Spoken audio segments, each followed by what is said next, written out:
Abubakar Malami, the former Attorney General of the Federation, is now facing another fresh set of charges that could be even more serious than the corruption case he was just released from. We all recall that Malami and his family were in Kuje prison for the past weeks for alleged money laundering and bribery during his time as the Attorney General, where he and his family allegedly laundered Nigerian money and bought expensive houses in various locations across Nigeria. The court granted Malami bail just last week, and he was released a few days ago from Kuje prison after meeting the strict bail conditions of N500 million each for himself, his wife, and his son. Nigerians thought he would at least enjoy some time at home with his family before the next court hearing scheduled for February 17th. But now he is going back to that same prison again, and this time for something even more shocking than corruption. Before his release, the court had ordered EFCC to take over some of the houses that Malami acquired through his alleged money laundering schemes. Following these orders, EFCC officials went to search his house in Kebbi State to formally take possession of the property and document everything inside. To their complete surprise, they discovered a cache of arms and ammunition hidden in his house in Kebbi. A former Attorney General, the Chief Law Officer of the Federation, the man who was supposed to prosecute criminals, has suddenly turned into an arms dealer. This is how far Nigeria's politicians have fallen. What in God's name would someone like Abubakar Malami be doing with illegal arms and ammunition in his house? This is the question every Nigerian is asking right now. Malami was not a soldier or a security officer. He was a lawyer, a senior advocate of Nigeria, and the Attorney General of the Federation. Why would such a person need a cache of weapons hidden in his house? The only reasonable explanations are all disturbing.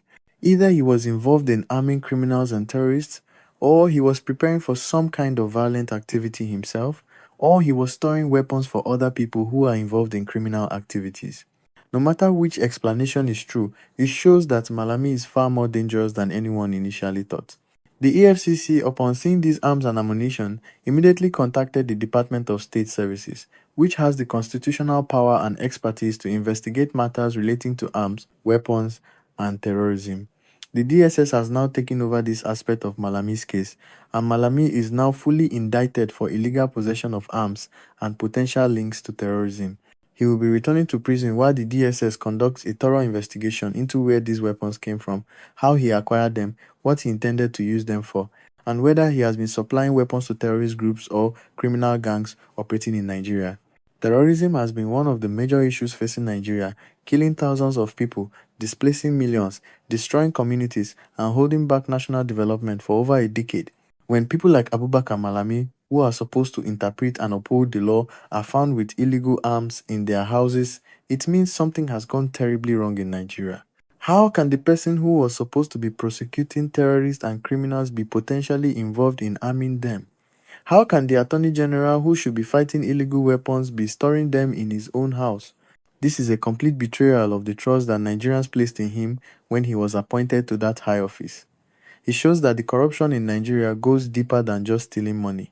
Some of these politicians may actually be involved in the violence and insecurity that is destroying the country. According to the DSS, the arms and ammunition recovered from Malami's house were not licensed weapons. This is very important because in Nigeria, certain people like former government officials can legally own firearms if they have proper licenses and permits. But these weapons found in Malami's house were completely illegal and unlicensed. Even more concerning, according to the DSS, these are not the type of arms that are allowed to be owned by private individuals at all.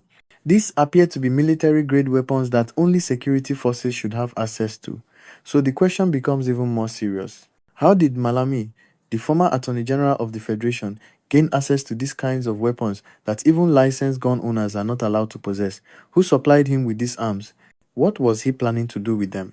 As it stands now, Malami is returning back to DSS custody immediately until they complete their investigation into the illegal arms found in his possession. This is separate from the corruption case he is already facing. He could now be looking at additional terrorism-related charges on top of the money laundering and corruption charges. If Malami is found to have been financing terrorists in Nigeria or supplying them with weapons, he will face the full wrath of the law. Following the new policy announced by General C.G. Musa that friends of terrorists will be treated like terrorists, if Malami is proven to have been arming terrorist groups, he will be treated exactly like a terrorist himself. This could mean even harsher punishment than what he was facing for the corruption charges. The discovery of these weapons raises very disturbing questions about Malami's possible involvement in Nigeria's security crisis. During his time as Attorney General, Boko Haram and bandit groups were very active and seemed to have access to sophisticated weapons despite military efforts to stop arms smuggling. Could Malami have been one of the sources supplying weapons to these groups? Was he using his position as Attorney General to protect arms dealers and weapons smugglers? Was he directly involved in arming the terrorists and bandits who have been killing Nigerians? These are questions that the DSS investigation must answer thoroughly. Malami's case might be the first concrete evidence of this high-level involvement in terrorism. If the investigation is done properly and thoroughly, it could expose a whole network of government officials who have been enabling and supporting terrorism in Nigeria. Nigerians are completely shocked by this development, but at the same time not entirely surprised. Many people have always suspected that some politicians and government officials were secretly involved in the insecurity plaguing Nigeria. Now there is evidence to support these suspicions. People are saying that if a former attorney general can be caught with illegal arms in his house, then anything is possible in Nigeria. They are demanding that the DSS investigation be thorough and transparent, with regular updates to the public about what they are finding. They want to know the full extent of Malami's involvement with illegal weapons and whether he has connections to terrorist groups. Most importantly, Nigerians want to see justice served without any political interference or cover-up. This case has now become an even bigger test for Nigeria's justice system than before. The corruption charges against Malami were already serious, but this new development involving illegal arms and possible terrorism links takes it to another level entirely. The government must ensure that this investigation is handled professionally and that Malami receives no special treatment or protection because of his former position. If the evidence shows he was involved in arming terrorist or criminal groups, he should face the maximum punishment allowed by law. Anything less would be a complete failure of justice and would confirm Nigerians' worst fears that powerful politicians are above the law no matter what crimes they commit. What do you think about the discovery of illegal arms in Malami's house? Does this prove that some politicians are involved in arming terrorists? What punishment should Malami receive if found guilty? Share your thoughts in the comments below. Don't forget to subscribe to our channel and turn on notifications for more updates on this explosive case.